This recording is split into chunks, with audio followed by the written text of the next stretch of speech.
ഈ വീഡിയോ ഇനി ചെയ്തില്ലെങ്കിൽ ശരിയാവില്ല എന്ന് വിചാരിച്ചിട്ടാണ് ഈ വീഡിയോ എടുക്കുന്നത്. പിരിഞ്ഞോ എന്നുള്ള ചോദ്യത്തിന് ലല്ലുമായിട്ട് എന്തായി, ലല്ലുമായിട്ട് പിരിഞ്ഞോ, റീൽസ് ഒക്കെ ചെയ്യാനുള്ള മൈൻഡ് ഫുള്ളി പോയി. അതിന്റെ ഇടയിൽ വേറെ കുറെ സീന് ഫോണൊക്കെ പോയി. അത് വഴക്കായി, ബ്ലോക്കായി, അടി ഇടി ബഹളം കുത്ത് സീൻ. ലല്ലുവിനെയും തേച്ച് കുറെ ഇങ്ങനെ ഇരുന്ന് കരഞ്ഞ് കരഞ്ഞ് കരഞ്ഞ് മൂഞ്ചി ഡിപ്രഷനിലൊക്കെ പോയി. ഞങ്ങൾ തമ്മിലിപ്പോൾ ഒരുമിച്ചല്ല.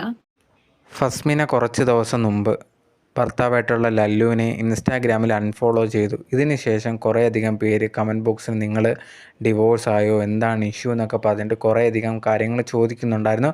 അതിന് റിപ്ലൈ ആയിട്ട് ഞാൻ യൂട്യൂബിൽ ഒരു വീഡിയോ ഇട്ടിട്ടുണ്ടെന്ന് പറഞ്ഞ് ഇൻസ്റ്റാഗ്രാമിൽ ലിങ്ക് കൊടുത്തിട്ടുണ്ടായിരുന്നു. അതിനകത്ത് കയറി നോക്കുമ്പോഴാണെങ്കിൽ കാണാം, ഇപ്പം നിങ്ങൾ കേട്ട കണക്ക് ആദ്യമേ ഓരോ കാര്യങ്ങളൊക്കെ പറയുന്നുണ്ട്, അങ്ങനെയാണ് ഇങ്ങനെയാണെന്നൊക്കെ പറഞ്ഞിട്ട് അവസാനം നിങ്ങളെ ഞങ്ങൾ പറ്റിച്ചതാണ്. കുറേ അധികം പേരിങ്ങനെ ആഗ്രഹിക്കുന്നുണ്ടായിരുന്നു ഞങ്ങൾ പിരിയണമെന്ന്. പക്ഷേ ഞങ്ങൾ പിരിഞ്ഞിട്ടോ ഒന്നും തന്നെ ഇല്ല.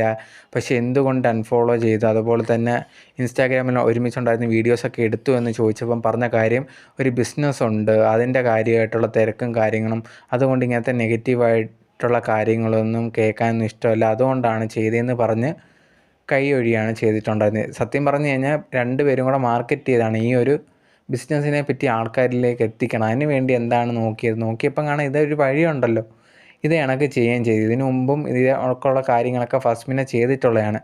ഇപ്പോഴാണെങ്കിൽ മൊത്തത്തിൽ ആൾക്കാരെ പറ്റിക്കാൻ പിന്നെയും നോക്കിയതാണ്. അതേ കണക്ക് നടക്കുകയും ചെയ്തിട്ടുണ്ട്. എല്ലാവരും പറ്റിക്കപ്പെട്ടിട്ടുണ്ട്. ആ ഒരു വീഡിയോ തന്നെ 1 മില്യൺ അടുപ്പിച്ച് ഏതാണ്ടുണ്ട് വ്യൂസ് ഇൻസ്റ്റാഗ്രാമിൽ. അപ്പോഴത്തേന് ആൾക്കാരെ ഇതേ കണക്ക് പറ്റിക്കാൻ നാണമില്ലേ എന്നുള്ളൊരു കാര്യമാണ് എനിക്ക് പേഴ്സണലി ചോദിക്കാനുള്ളത്.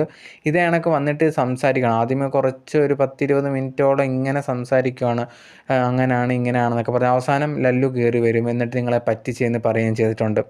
അതിനുശേഷം ഇവർ നടത്താൻ തുടങ്ങി. ഇവർ തുടങ്ങിയ ഒരു ബിസിനസ്സിനെ കുറിച്ച് കാര്യങ്ങൾ പറയുകയൊക്കെ ചെയ്യുകയാണ് ചെയ്തത്. യഥാർത്ഥത്തിൽ ഇവരെ ബിസിനസ് ഒന്ന് മാർക്കറ്റ് ചെയ്യണം, അതിന് കണ്ടുപിടിച്ച ഐഡിയ ആണ്. അതെല്ലാവരും വിശ്വസിക്കുകയും ചെയ്തിട്ടുണ്ട്. ഇപ്പം ഏകദേശം ആ ഒരു ബിസിനസ്സിനെ കുറിച്ച് എല്ലാവരും അറിയുകയും ചെയ്തിട്ടുണ്ട്. അതാണ് സംഭവം യഥാർത്ഥത്തിൽ നടന്നിട്ടുള്ളത്.